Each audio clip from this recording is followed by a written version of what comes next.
Friends, इस video में हम आपको बताएंगे कि फॉरवर्ड कॉन्ट्रैक्ट क्या होता है और फ्यूचर कॉन्ट्रैक्ट क्या होता है और दोनों की क्या लिमिटेशंस है और दोनों में से कौन सा बेहतर है। ये जानने के लिए चलते हैं बोर्ड की तरफ। देखिए, सबसे पहले बात करेंगे फॉरवर्ड कॉन्ट्रैक्ट की। फॉरवर्ड कॉन्ट्रैक्ट क्या होता है? फॉरवर्ड कॉन्ट्रैक्ट एक एग्रीमेंट होता है बिटवीन द टू पार्टी। दो पार्टीज के बीच में एक एग्रीमेंट होता है कुछ भी बाई करने के लिए, सेल करने के लिए।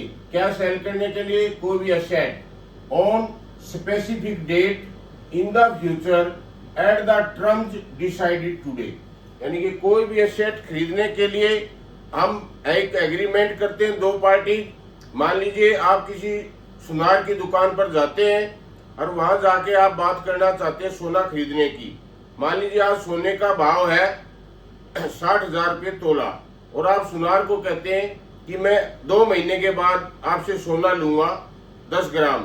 तो सुनार आपको कहता है कि मैं 10 जो ग्राम आप तोला लेना चाहते हैं वो 60 क्या नहीं, मैं आपको 62,000 में दूंगा अगर आप 2 महीने के बाद करते हैं। तो आप उसकी बात से एग्री करते हैं कि भाई प्राइस होगी आपकी 62,000 और आपका टाइम हो गया आज से 2 महीने के बाद। तो ये कॉन्ट्रैक्ट हो गया है आप दो के बीच में। इसमें थर्ड पार्टी कहीं भी इंक्लूड नहीं होती है। दो आदमी ही इसमें प्राइस फिक्स करते हैं, दो आदमी ही इसमें सारी टर्म्स सेट करते हैं और उसी के बीच में एक कॉन्ट्रैक्ट बन जाता है। इसको बोलते हैं फॉरवर्ड कॉन्ट्रैक्ट। और इसकी क्या लिमिटेशन है? इसकी लिमिटेशन है, एक तो इसमें लिक्विडिटी का रिस्क होता है और दूसरा इसमें काउंटर पार्टी रिस्क होता है। कल को कोई एक पार्टी लेने वाली भी मना कर सकती है कि मैं नहीं लेना चाहता, या जो बेचने वाला था अगर भाव 70,000 रुपये तोला हो जाता है, 10 ग्राम का भाव 70,000, तो वो कहता है नहीं मेरे पास है ही नहीं, मैं दूंगा नहीं आपको। तो इस तरह की प्रॉब्लम इसमें आती है। अब बात करते हैं फ्यूचर कॉन्ट्रैक्ट की। फ्यूचर कॉन्ट्रैक्ट जो है ये कैसे होता है? फ्यूचर कॉन्ट्रैक्ट जो है ये exchange decide the term of contract except price. Price को छोड़ के बाकी जितनी भी टर्म्स एंड कंडीशन होती है वो एक्सचेंज के द्वारा तय की जाती है।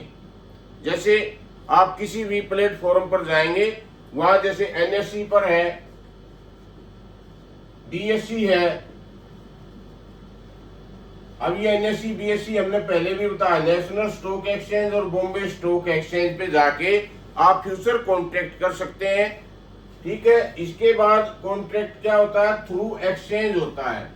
यहाँ पर एक्सचेंज के थ्रू आपका कॉन्ट्रैक्ट होगा और यहाँ एक्सचेंज जो है वो मिस है, यहाँ पर एक्सचेंज है नहीं, बीच में दो पार्टीज है केवल। यहाँ पर एक खास बात क्या है कि इसमें जो मार्जिन दिया जाता है पार्टी के द्वारा वो पहले ही पेबल हो जाता है। पैसे का कोई झगड़ा इसमें नहीं रहता है। दोनों पार्टी सेफ होती है, लेने वाली भी और देने वाली भी। यानी कि कोई बाई करता वो भी सेफ है और दूसरा बेचने वाला भी सेफ है। तीसरा, क्वांटिटी डिसाइड टुडे।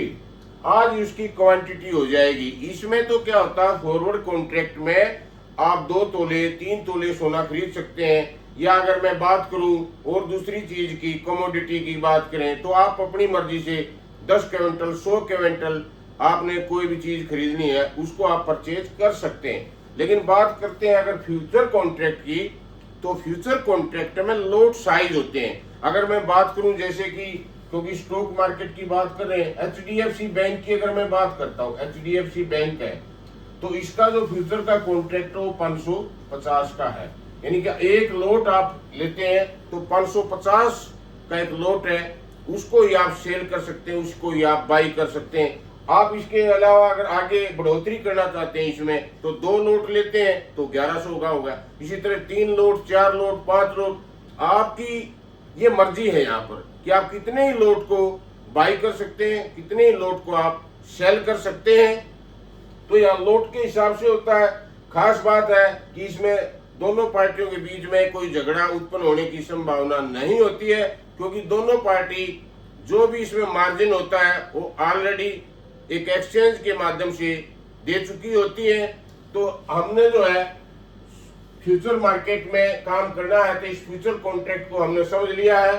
और इसके आगे जो है इसको और समझने के लिए ऑप्शन, जैसे हमने आपको बताया था पहले भी, वो ये ऑप्शन क्या होता है, तो ऐसे ही ऑप्शन में भी कॉन्ट्रैक्ट होते हैं। एक अंडरलाइन एसेट की जो है कीमत होती है अलग अलग अंडरलाइन पे जाके। तो अगर आप ऑप्शन के बारे में समझना चाहते हैं तो हमारे नेक्स्ट वीडियो में देखिए कि ऑप्शन क्या होता है, किस तरह से कार्य करता है। लेकिन हमने पहले भी बताया कि ऑप्शन के इस समुद्र में कूदने से पहले आपको सतही नॉलेज हो तो बिल्कुल ना कूदे। इसके लिए आपको डीप नॉलेज की जरूरत है, क्योंकि अगर डीप नॉलेज है तभी आप ऑप्शन से पैसा कमा सकते हैं। अदरवाइज ऑप्शन पैसा खाता ही खाता है, पैसा देता बिल्कुल भी नहीं है। धन्यवाद फ्रेंड्स।